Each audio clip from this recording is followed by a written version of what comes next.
안녕하세요. 보철 임플란트를 담당하고 있는 박 원장입니다. 오늘은 임플란트 틀니 케이스에 대해서 보여드리도록 하겠습니다.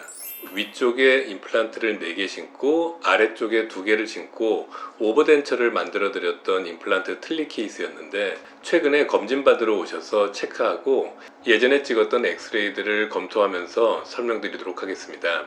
처음 오셨을 때는 3년 전이셨는데 입안 상태가 많이 좋지 못했습니다. 입안 상태를 검사한 결과 남아있는 치아 없이 다 발치를 해야 됨을 설명드렸습니다. 발치한 이후에는 위쪽도 그렇고 아래쪽도 그렇고 이가 하나도 없게 되는데, 상악 무치약과 하악 무치약인 경우 여러 가지 방법을 생각해 볼 수 있습니다.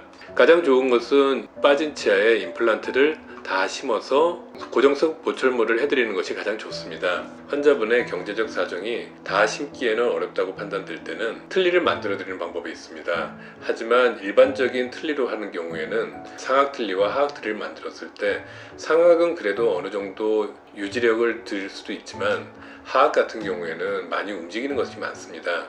그래서 환자분께 말씀을 드리고, 임플란트를 심긴 심때 다 심지 않고 상악 쪽에는 4개를 심고 하악 쪽에는 2개를 심어서 그 위에 임플란트 틀니를 만드는 것을 설명드렸습니다. 발치를 하고 임플란트 심기 전에 엑스레이 사진이고요. 그 이후 말씀드렸던 대로 오른쪽 위에 2개를 심고 왼쪽 위에 2개를 심고 아래쪽에는 양쪽으로 1개씩 심었습니다.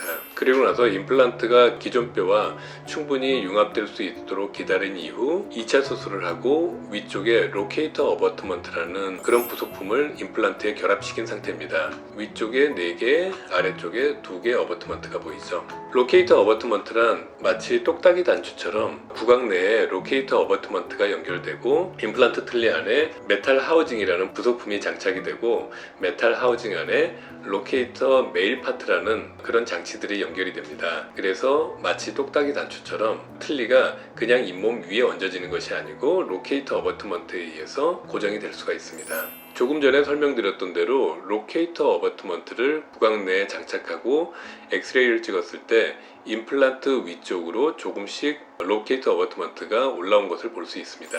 로케이터 어버트먼트란 뼈 안에 있는 픽스처 내에 나사를 통해서 로케이터 어버트먼트가 장착되는 것을 볼 수 있습니다. 로케이터 어버트먼트의 길이는 잇몸 두께에 따라서 결정이 됩니다. 그리고 왼쪽 사진을 보시면은 메탈 하우징이라는 부속품 안에 로케이터 어버트먼트에 장착될 수 있도록 일종의 강화된 플라스틱 로케이터 메일 파트가 있습니다. 구강 내에는 로케이터 어버트먼트가 들어가고 임플란트 틀니 내에는 메탈 하우징과 로케이터 메일 파트가 장착이 되게 됩니다. 여러 가지 색깔이 있는데 이 색깔의 차이에 따라서 임플란트 틀니가 구강 내에 유지되는 힘을 좌우합니다. 무조건 단단한 것이 좋은 것은 아니고 환자분 상태에 따라서 적절하게 선택해서 사용하고 있습니다. 아래쪽의 기구는 로케이터 어버트먼트를 구강 내에 장착시키고 임플란트 틀니에서 여러 부속품들을 착탈시킬 수 있는 그런 기구입니다. 로케이터 어버트먼트는 구강 내에서 특별한 문제가 없으면은 계속 유지하고 관리하시면서 쓰시면 되는 거고, 메탈 하우징도 마찬가지로 임플란트 틀니 안에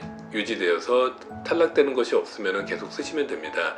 하지만 파란색, 분홍색, 투명한 이 메일 파트는 어느 정도 시간이 지나면은 마모가 일어나서 교체를 필요합니다. 굉장히 쉽게 착탈이 가능하므로 임플란트 틀니 중에서는 로케이터 어버트먼트가 가장 관리도 쉽고 유지 비용도 적게 듭니다. 임플란트 틀니 안쪽을 찍은 사진인데, 틀니 안쪽에는 메탈 프레임워크라고 단단하게 구조물이 들어가고 그 안쪽으로 메탈 하우징, 메일 파트가 장착된 것을 볼 수 있습니다. 하악도 마찬가지로 틀니 안쪽에는 메탈 프레임워크가 단단하게 들어가 있고 그 안쪽으로 오른쪽, 왼쪽 메탈 하우징과 로케이터 메일 파트가 들어오는 것을 볼 수 있습니다. 위에 틀니와 아래 틀니가 심미적으로도 괜찮고 3년 넘게 쓰셨는데도 아직 불편감 없이 잘 쓰고 계셨습니다. 구강 내에 장착시켜드렸던 사진입니다. 상악 사진과 아래 틀니 사진입니다. 틀니를 끼고 나서 구강 내 사진인데 입술을 크게 젖히지 않으면 얼핏 봐서는 환자분 본인 치아처럼 보입니다. 환자분께서도 3년 전에 보철하셨던 이후로 크게 불편한 것도 없이 잘 쓰셔서 그동안 못 오셨다고 말씀을 하셨습니다. 구강 내에 틀니가 들어가기 전 사진과 틀니가 들어간 이후 사진입니다. 기존의 일반 틀니로 만드는 방법도 좋은 방법일 수 있지만 임플란트 틀니와 기존 틀니를 비교해서는 굉장히 큰 차이가 납니다. 일단 로케이터 어버트먼트를 조금 전에 보여드렸던 대로 구강 내에 임플란트가 들어가고 그 위에 로케이터 어버트먼트를 이용해서 틀니를 유지시키는 경우에는 말씀하시거나 식사하시거나 쉽게 빠지지 않고, 물론 본인 치아는 아니지만 본인 치아와 가깝게 적응이 되시면 굉장히 잘 쓸 수 있습니다. 시청해주셔서 감사합니다.